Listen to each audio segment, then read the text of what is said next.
सन 1947 में आखिर कैसा था भारत? कैसी थी भारत की अर्थव्यवस्था? कैसा था भारत का लिटरेसी रेट? भारत को आजाद हुए 73 साल बीत चुके हैं और अब तो भारत बिल्कुल बदल चुका है। लेकिन क्या आप जानते हैं कि 73 साल पहले यानी सन 1947 में हमारा देश भारत कैसा था?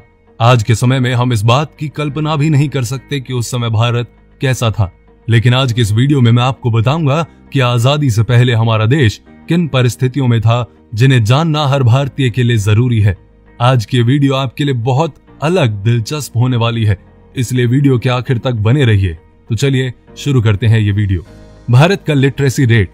आजादी से पहले भारत का लिटरेसी रेट केवल 12% था, यानी पूरे देश के केवल 12% लोग ही पढ़ या लिख सकते थे।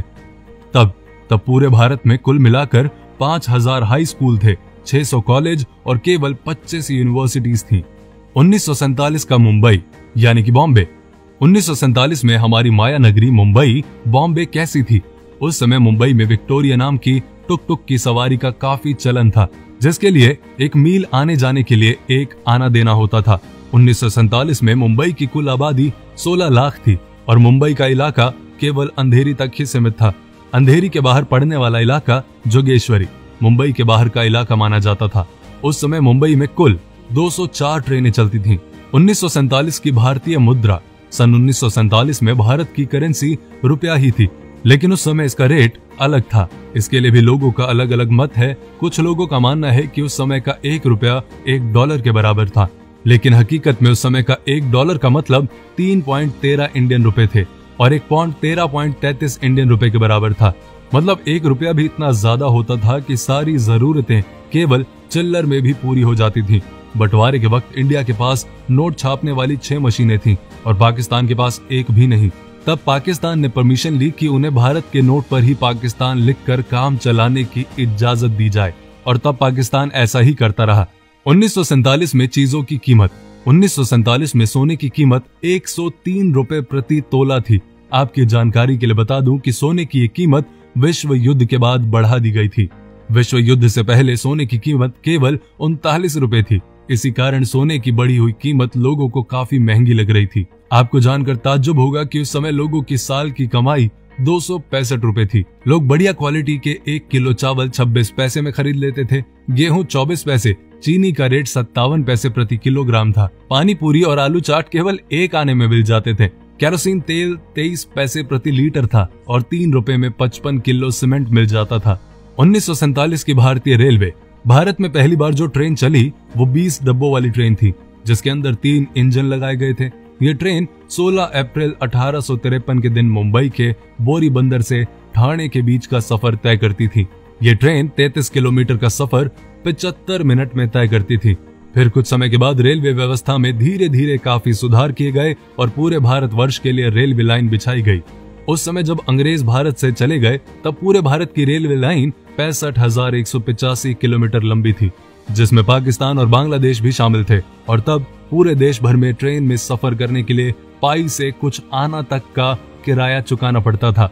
उस समय देश की रेलवे व्यवस्था देसी रजवाड़ों और प्राइवेट कंपनीज के हाथों में थी, लेकिन आजादी के तुरंत बाद इसे भारत सरकार ने अपने हाथों में ले लिया था।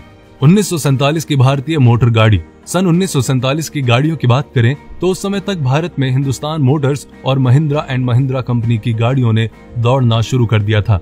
आपको जानकर हैरानी होगी कि उस समय पेट्रोल की कीमत मात्र 41 पैसे प्रति लीटर थी। उस समय की बस ओपन डबल डेकर और सिंगल डेकर हुआ करती थी, जिसके लिए मात्र 4 आना किराया देना होता था।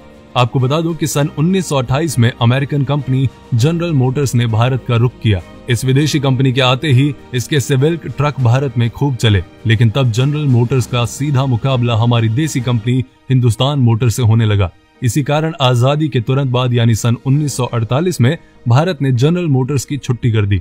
उस समय तो ये विदेशी कंपनी भारत से चली गई, लेकिन 50 साल के बाद एक बार फिर इसे खुद भारत ने आने का निमंत्रण दिया।